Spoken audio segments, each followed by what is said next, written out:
உயிரெழுத்துக்கள் 12, மெய் எழுத்துக்கள் 18. Giveaway question number 18. இன்னைக்கான கேள்வி என்னன்னு பார்க்கலாங்களா?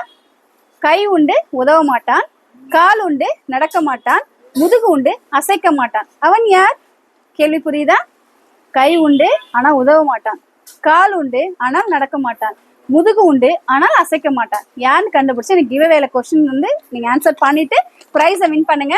ஸோ இன்னைக்கு வந்து 18வது கொஸ்டின், இன்னும் ஸ்டில் 32 கொஸ்டின்ஸ் இருக்கு. சிலர் கேட்குறீங்க, ஆண்டி நான் ஏற்கனவே ஆன்சர் பண்ணி வின் பண்ணிருக்கேன், திருப்பி பங்கெடுத்துக்கலாமான்னு. கண்டிப்பா பங்கெடுத்துக்கலாம், அப்ஜெக்ஷனே கிடையாது. பிகாஸ் இது வந்து பாத்தீங்கன்னா உங்களோட அறிவை தூண்டுற மாதிரி தான். ஒரு நாள் இருக்கிற கொஸ்டின் ஆகட்டும், அதில் இருக்க விடுகதை ஆகட்டும், நீங்க நிறைய பேர் வந்து அதை மோட்டிவேட் பண்ணி தான் நீங்க அதை ஆன்சர் பண்றீங்க. ரொம்ப ரொம்ப பெரிய ஹாப்பியா இருக்கு. பிளஸ் நிறைய பேர் வந்து கிவ்அவே வந்து பார்சல் ரிசீவ் பண்ணி அதை அழகா எடுத்து அரேஞ்ச் பண்ணி எனக்கு போட்டோ வச்சிருக்கீங்க. இந்த நேரத்தில் உங்களுக்கு நான் அந்த இடத்துல நன்றி சொல்ல கடமைப்பட்டிருக்கேன். தேங்க்யூ ஸோ மச் ஃபார் வாட்சிங் ராஜேஸ்வல் வீடியோ எல்லாத்துக்கும். And keep on supporting. Thanks so much to all.